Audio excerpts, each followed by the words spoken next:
پیغمبری خوا صلی الله عليه وسلم لحديثك صحيح ترغيبها فرمي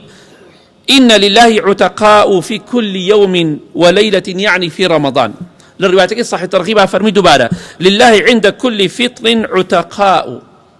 واتلهمو روجكي شو روجكي رمضان ده لكاتي فتار ده كاتك فتار ناكي توا لو كاتا ده خواي قورا برياي أدات أمرو لكاتي فتار ده أوان كسما لأقري دوسخ رزقار كت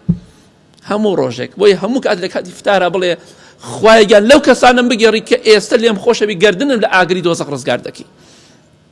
همو شو روجكي رمضان دفرمي همو أو مانجا بدري جاي أو مانجا همو كاتي لكاتي فتار ده كومالا كسيكي زور بڕیاریان بۆ دەرئەکرێ لەلایەنی خوای گەورەوە ئەمانە لە ئاگری دۆزەخ پارێزران تەواو یەک جار بڕیار لەسەر بدرێ ئێستا بێ 10 ساڵەوە پێش بێ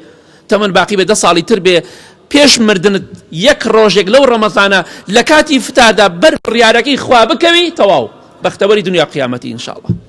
بۆیە هەموو کاتێ بڵێ خوایە لەو کەسانم بگێڕی کە لە مانگی ڕەمەزاندا لە کاتی فتاردا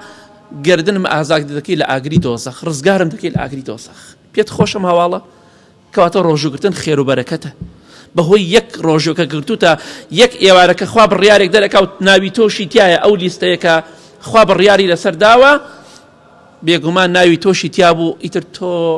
بەختەوەری دنیا و قیامەتی تۆ براوەی دنیا و قیامەتی تۆ دنیات بردەوە قیامەتیش بردەوە. کەواتە مانگی ڕەمەزان مانگی بەرەکەتە مانگی چوونە بەهەشتی ئێمەیە مانگی ڕزگاربوونی ئێمە لە ئاگری دۆزەخ بە ئیزنی خوا.